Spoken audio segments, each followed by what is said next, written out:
নমস্কাৰ, মই মজিদ। বন্ধুসকল, পলকতা চাওক আজি সন্ধিয়াৰ 7টা গুৰুত্বপূৰ্ণ খবৰ। প্ৰথমটো খবৰ, জীয়াই আছে নেকি ইৰাণৰ সৰ্বোচ্চ নেতা আয়াতুল্লাহ আলী খামেইনি? মৃত্যুৰ খবৰৰ এসপ্তাহৰ পিছতো কিয় জানাজা সম্পন্ন হোৱা নাই আয়াতুল্লাহ আলী খামেইনিৰ? দুদিন পূৰ্বে হঠাৎ সক্ৰিয় হৈছিল আয়াতুল্লাহ আলী খামেইনিৰ টুইটাৰ একাউণ্ট।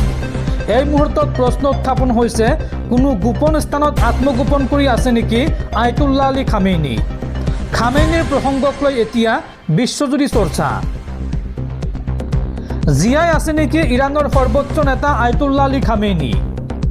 মৃত্যুৰ খবৰৰ এসপ্তাহৰ পাছতো কিয় এতিয়ালৈকে জানাজা সম্পন্ন হোৱা নাই খামেইনিৰ? অতি সংগোপনে আত্মগোপন কৰি আছে নেকি খামেইনি? দুদিন পূৰ্বে হঠাৎ সক্ৰিয় হৈছিল খামেইনিৰ টুইটাৰ একাউণ্ট আৰু ইজৰাইল আমেৰিকাক দিছিল ভয়ংকৰ ভাবুকি। উল্লেখযোগ্য যে পূৰ্বেও খামেইনিৰ মৃত্যু হৈছে বুলি প্ৰকাশ পাইছিল বাতৰি, কিন্তু কেইমাহমান আত্মগোপন কৰি পুনৰ ঘূৰি আহিছিল খামেইনি। আৰু যদিহে এইবাৰো খামেইনি জীয়াই আছে, তেন্তে বিপদ নিশ্চিত আমেৰিকা আৰু ইজৰাইলৰ। পৰৱৰ্তী খবৰ, আজি টি-20 বিশ্বকাপৰ ফাইনেল মেচ। বিশ্বকাপৰ ফাইনেল মেচত আজি ভাৰত বনাম নিউজিলেণ্ডৰ খেল। সূৰ্যবাহিনীৰ ওপৰত দৃষ্টি নিবদ্ধ কোটি কোটি ভাৰতীয়ৰ। বিশ্বজয়ৰ লক্ষ্যৰে আজি খেলপথাৰত নামিব টীম ইণ্ডিয়া। আৰু চতুৰ্থবাৰলৈ টি-20 বিশ্বকাপৰ ফাইনেলত উপনীত হৈছে ভাৰত। পৰৱৰ্তী খবৰ, ৰাজ্যৰ লাখ লাখ মহিলালৈ ভাল খবৰ। ৰাজ্যৰ মহিলাসকলে মনত ৰাখক 10 মাৰ্চৰ দিনটো। 10 মাৰ্চৰ ৰাতিপুৱা 10:30 ৰাজ্যৰ 40 লাখ মহিলাৰ বেংক একাউণ্টত সোমাব 9,000কৈ টকা। আৰু এই 9,000 টকা পাবলৈ কৰিব লাগিব এটা বিশেষ কাম। এই সন্দৰ্ভত নতুন ঘোষণা কৰিলে মুখ্যমন্ত্ৰী হিমন্ত বিশ্ব শৰ্মাই। মহিলাসকলে মনত ৰাখক 10 মাৰ্চৰ দিনটো। 10 মাৰ্চৰ ৰাতিপুৱা 10:30 পৰীক্ষা কৰক বেংক একাউণ্ট। 10 মাৰ্চৰ পুৱা 10:30 ৰাজ্যৰ 40 লাখ পৰিয়ালে লাভ কৰিব 9,000কৈ টকা। মুখ্যমন্ত্ৰী হিমন্ত বিশ্ব শৰ্মাৰ নতুন ঘোষণা। আৰু সেই দিনটোত অসমৰ প্ৰতিখন পঞ্চায়তত আৰু কাৰ্বি আংলং আৰু ডিমা হাছাও জিলাৰ MSC অঞ্চলত, লগতে BTCৰ VCDC অঞ্চলৰ নগৰসমূহৰ ৱাৰ্ডত অনুষ্ঠিত হ'ব সভা। আৰু এই সভা চলি থাকোঁতেই ৰাজ্যৰ মহিলাসকলে লাভ কৰিব 9,000কৈ টকা।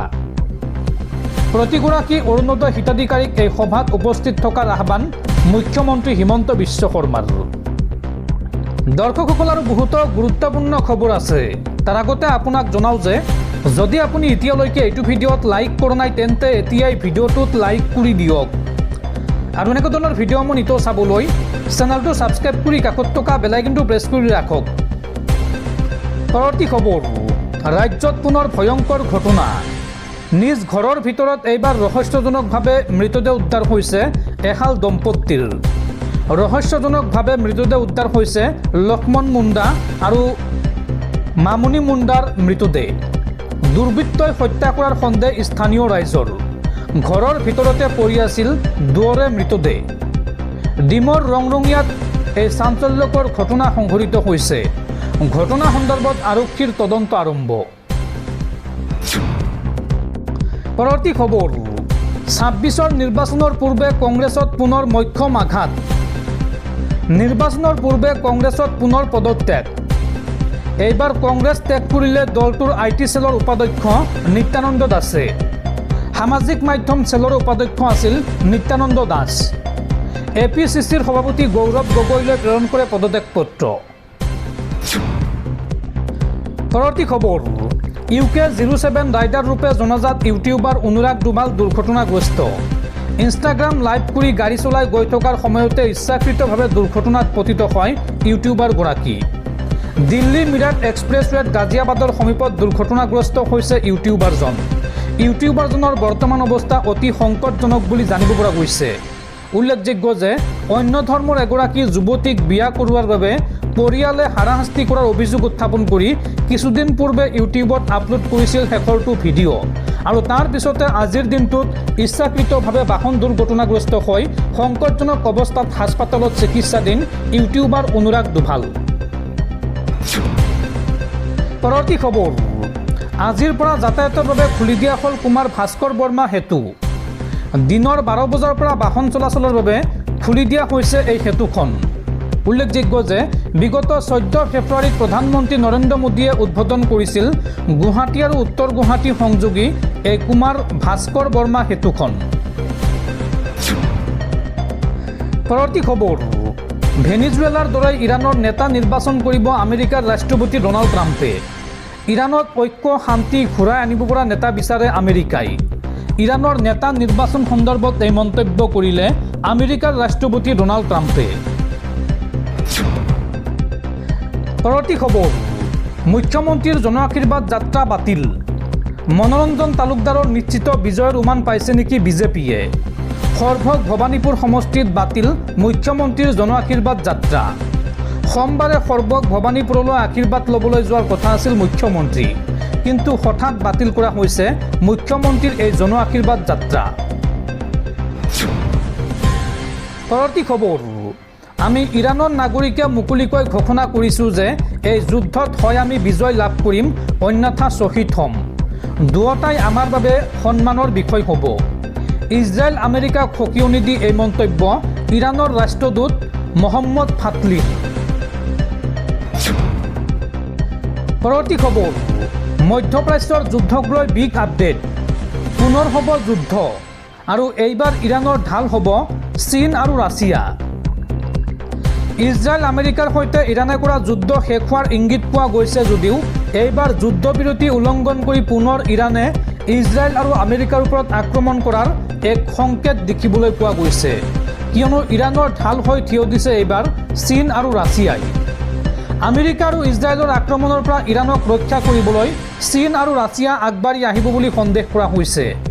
ৰাষ্ট্ৰীয় সংবাদ মাধ্যমৰ খবৰ অনুসৰি ইৰাণক সুৰক্ষা দিবলৈ ঢাল হৈ আগুৱাই আহিছে চীন।